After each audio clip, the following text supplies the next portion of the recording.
Hey, it's Sean McGowan, and at Cinder Sound Studio in Longmont, Colorado, recording my new solo guitar album, Portmanteau.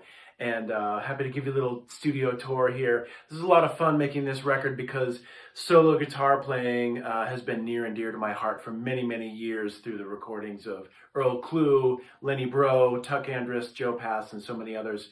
So it's always fun and a wonderful challenge and very musically rewarding to record something just for solo guitar. So I'm very excited about this project and got some really cool arrangements. So I thought I'd give you a little tour of the studio. This is a wonderful vibe here, working with John McVeigh, who's the owner and senior engineer at Cinder Sound in Longmont. And I thought we could take a couple of quick peeks behind the scene at guitars and amps. So here are the guitars that I'm using on this record if you want to come over and check this out.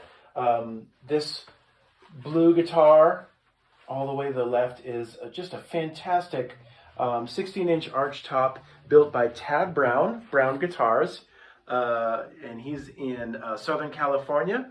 And this guitar is actually a combination of red maple, red spruce, and Honduran rosewood with a Ron Ellis P90 in it.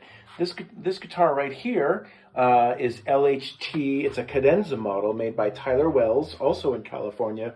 Two of my favorite builders on the scene right now, Tyler Wells and Tad Brown. They're just both making incredibly exciting and beautiful playing and sounding instruments.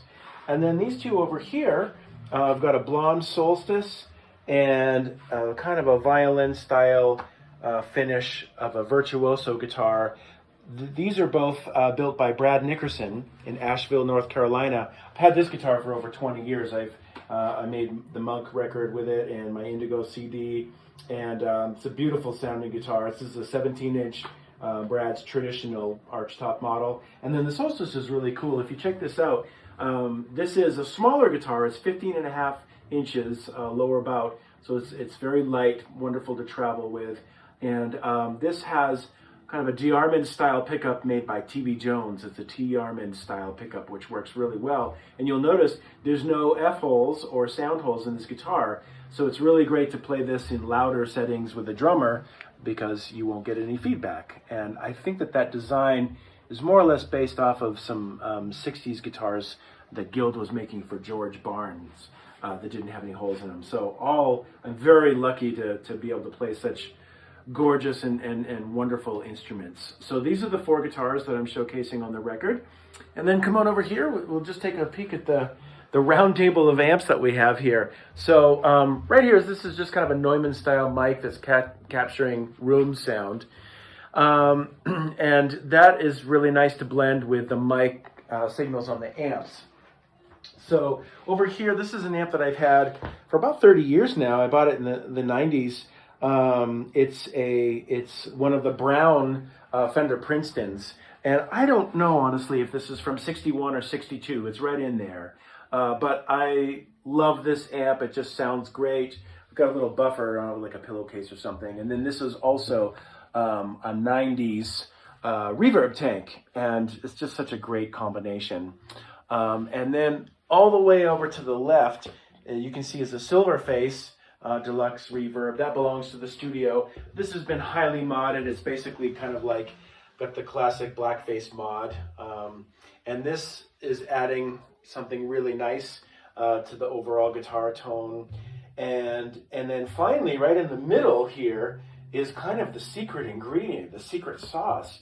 When I recorded My Fair Lady a few years ago, we used a combination of Henriksen amps, which I play most of the time, are incredible amps made here in Colorado by Peter Henriksen. I use those exclusively. And on this record, we used Henriksen amps and an old Ampeg Portaflex, which is a classic studio bass amp. So to get the low end, we just grabbed this studio amp here.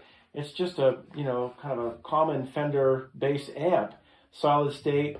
And it's unbelievable what it does to the sound. So it just gives all the, bottom end, but also some incredible clarity.